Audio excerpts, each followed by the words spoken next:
Ju përshëndes gjithëve, kryesinë e punës.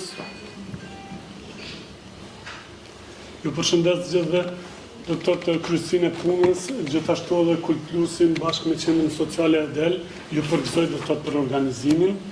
Më vjen mirë që spori do të thotë po bëhet në organizim i tillë, ndoshta mendoj që për famën, për gruan shqiptare, edhe rolin e saj gjatë historisë nuk është bërë sa duhet, do të thotë, edhe është një sinjal i mirë që SPAK-u do të po organizohet në organizim i tillë, në gjë të tillë, është shumë e mirë dhe në tanëm shpresojmë që të promovohet sa më mirë do të thotë roli i gruas dhe nënës shqiptare gjatë historisë. E që ka qenë një rol shumë i madh, por mendoj që nuk është artikuluar ose nuk është promovuar sa duhet ky rol. Tema që kom marrë në bashkëautorësi me Arbenin, dhe të është një temë e natyrës historike, normal, periudhës bashkohore të historisë, ne kemi marrë rolin e një familje në Prishtinë, është fjale dhe të për 3 breza qendrëse të kontributit kombëtar dhe shoqëror të grave të familjes Berisha në Prishtinë. Apo funksionon? Apo, më falni, apo ndëgjohet mira jo? Apo ndëgjohet?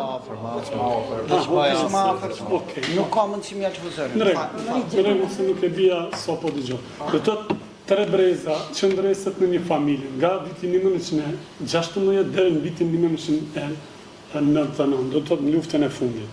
Ky studim analizon kontributin kombëtar dhe shoqëror të 3 brezave të grave të familjes Berisha nga Prishtina, duke mbuluar periudhën do të thotë 16-1999 dhe mëtej deri në vitin 2001. Studimi i vendos atë në kontekstin e transformimeve politike, represionit shtetëror, proceseve të rezistencës shqiptare në Kosovë, përmes një qasje historike dhe biografike. Punimi domethënë thekson rolin kyç të grave në mbijetesën familjare, në rrugën e identitetit kombëtar, pjesëmarrjen e tyre në lëvizjet e rezistencës, shpesh edhe kontribute domethënë të ndërtuara në shumë aspekte.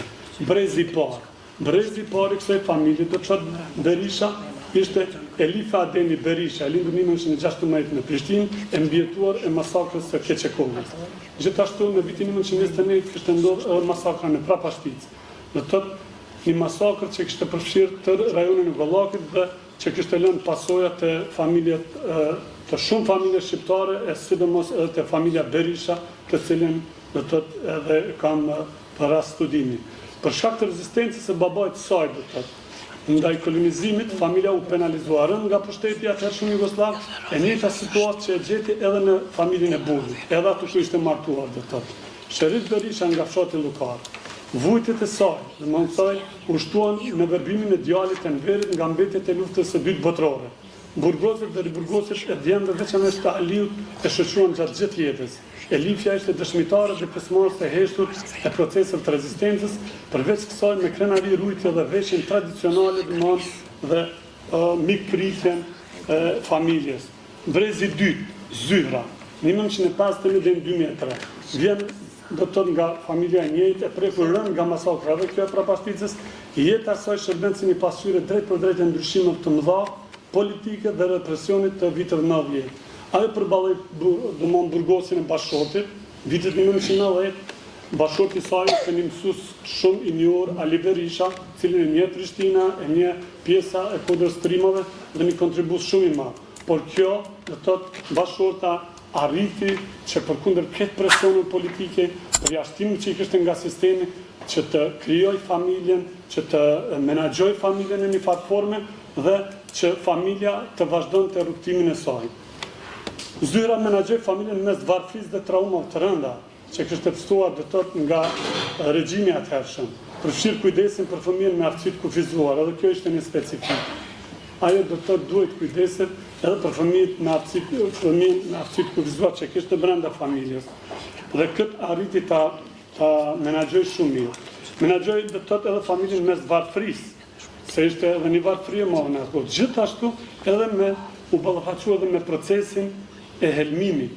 Ishte koha viteve 90, helmimi i shumë nxënësve që kishte ndodhur do të thotë në Kosovë gjatë asaj kohe, e posa që është në Prishtinë.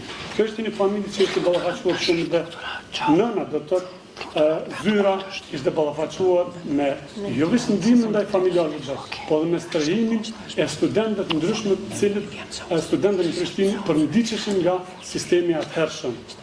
Përkundër gjitha sfidave, ajo vazhdoi të ishte mbështetëse edhe celulave legale, do të duke ndarë pjesë të rëndësishme të kontributit të saj. Do të shtëpia e saj mbeti një vend i hapur edhe për përndjekurit politik. Do të edhe nga përndjekjet politike ajo arriti domosdoshmë të gjej hapësirë që ndihmoj të aktorëve ndryshëm, studentëve ndryshëm, duke i strehuar, duke bashkëpunuar, dhe duke i ruajtur që mos gjendeshin se fundja fundit shtëpia atyre ishte vendosur, ishte bënë celule, organizime shumë të rëndësishme. Po me qenë se këtu një jemi të kufizuar, kjo do të delë në votim, por unë do të jem më i shkurt që mos ta zgjas tepër ta kaloj kohën e cila është e programuar këtu.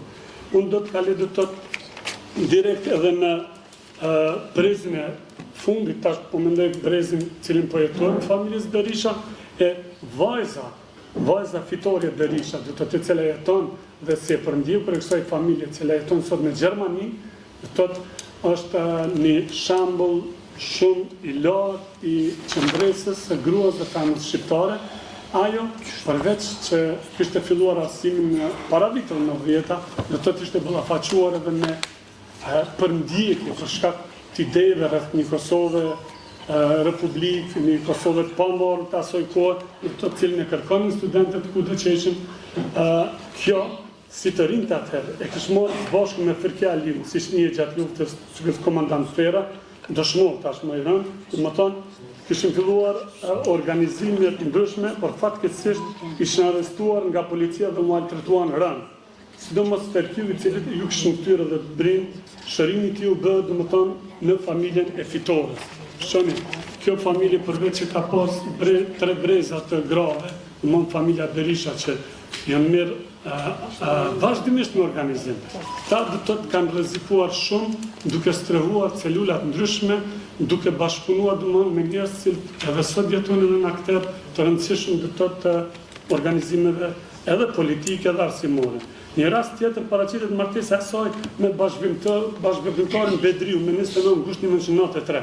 Është tepër rastëror, mos them, për më bënë një skenar i filma.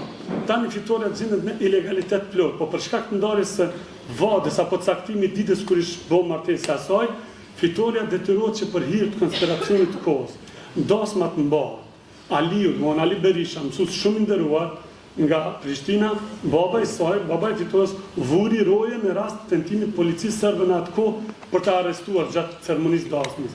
Fitoria, gjatë përgatitjeve për martesë duke rrallë shtëpi, përveç ditës dasmës, zyrat Monema i vuri vellën dhe i dha revolverin. Kështu Fitoria u bën nuse me revolver, që është rast i rrallë dhe të. Një nuse e cila bëhet në ditën e dasmës me vellë edhe me revolver, në rast se do të bie në durë të armiqve të rezistante, do të thotë. Duke ditura për aktivitetin e vazhdueshëm si studenti që kishte bërë dhe ilegalitetin do të thotë organizimin ilegal që e kishte bërë deri në këtë kohë. Fitoria kthehet sërish pas 2 apo për më siguru një letër njoftim për me dalë jashtë, do të thotë. Këtë bën në korridoret e komunës ku lëshonin letër njoftime, dikun pranë burgut, në katin Përdhës.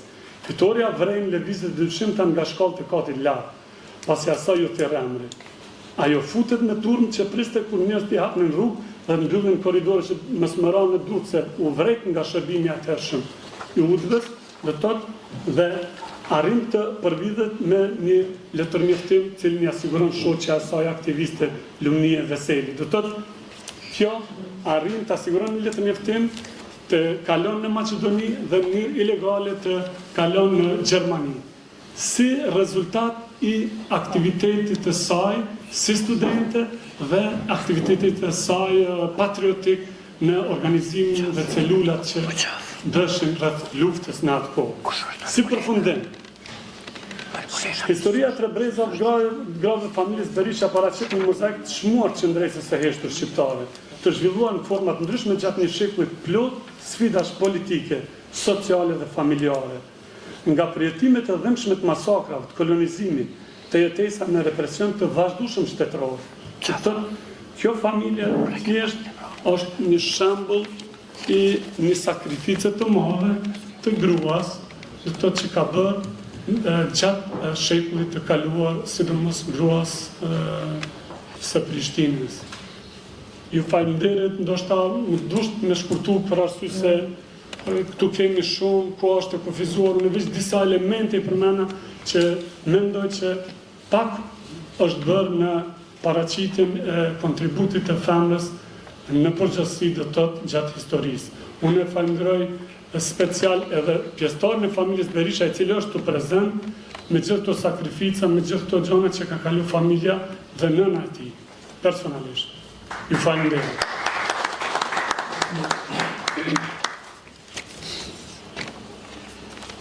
Faleminderit për gjatë të një kontekst të tillë dhe për sakrificën e familjes shqiptare gjithmonë, e në veçantë kësaj radhe për femrën